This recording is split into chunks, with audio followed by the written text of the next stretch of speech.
கர்த்தருடைய நாமத்துக்கு மகிமை உண்டாகட்டும். இந்த வேளையிலே யோவேல் தீர்க்கதரிசியின் புத்தகம் 2ஆம் அதிகாரம் 12-13 ஆதலால் நீங்கள் இப்பொழுது உபவாசத்தோடும் அழுகையோடும் புலம்பலோடும் முழு இருதயத்தோடும் என்னிடத்தில் திரும்புங்கள் என்று கர்த்தர் சொல்கிறார்.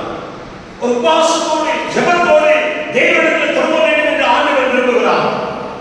ஏனென்று சொன்னால் இந்த வகையான ஜாதி பிசாசுகள் உபவாசத்தினாலும் ஜெபத்தினாலும் வேறொரு காரியத்தினாலே அற்புதங்கள் நடக்கவே நடக்காது. என்னுடைய வாழ்க்கையிலே தேவ சமூகத்தில் அமர்ந்து தேவனுடைய சமூகத்தை நோக்கி பார்த்து அது தேவனுடைய அனுகிரகத்தை பெறும்படியாக கர்த்தர் வைத்திருக்கிற ஒரு திட்டங்களுக்குள்ளாக நீங்களும் நானும் வர வேண்டும். 13வது வசனம் சொல்கிறது, நீங்கள் உங்கள் வஸ்திரங்களை அல்ல உங்கள் இருதயங்களை கிழித்து உங்கள் தேவனாகிய கர்த்தரிடத்தில் திரும்ப வேண்டும். நாம் சாதாரணமாய் திரும்ப முடியாது. இருதயத்தை கிழிக்க வேண்டும். இருதயத்துக்குள்ளாக நம்முடைய எல்லா சிந்தைகளையும் பழைய சிந்தைகள் பழைய சுபாவங்கள் எல்லாம் மாறி எல்லாம் உள்ள புதிதாக்கப்படுகிறதுனாலே மறுரூபமாக்கப்பட வேண்டும். ஏன்னா உள்ளத்தில் இருதயத்தில் சுத்தமுள்ளவன் பாக்கியவான், அவன் தேவன் தேவனை தரிசிப்பார் என்று சொல்கிறது. நீங்களும் நானும் தேவனோடு ஐக்கியம் கொள்ளும்படியாக கர்த்தர் ஆண்டவர் வைத்திருக்கிற இந்த திட்டங்களுக்குள்ளாக உபவாசத்தோடு ஜெபத்தோடு வந்து நம்முடைய வாழ்க்கையில கண்ட வேதனின் அனுபவங்களை எல்லாம் முறித்து போட்டு தேவ அவருடைய அனுகிரகத்தை பெறும்படியாக கர்த்தர் ஒரு பெரிய ஒரு பாக்கியத்தை சாத்தியத்தை கர்த்தர் வைத்திருக்கிறார். அதனால்தான் 2 புத்தகம் 20 சொல்கிறது, திரளான கூட்டங்கள் யுத்தம் என வந்தது.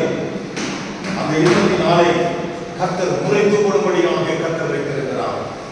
2 புத்தகம் 23 சொல்கிறது, அப்போது யோசேப்பா பயந்து அந்த யுத்தத்துக்கு பயந்து திரளான கூட்டங்களுக்கு பயந்து அவர் கர்த்தரை தேடி ஒருமுகப்படும் போது யூதா எங்கும் அந்த உபவாசத்தை அறிவித்து ஆண்டவருடைய சமூகத்தை நோக்கி பார்க்கும்போது அந்த யுத்தத்தை ஜெயமாக மாற்றினார்.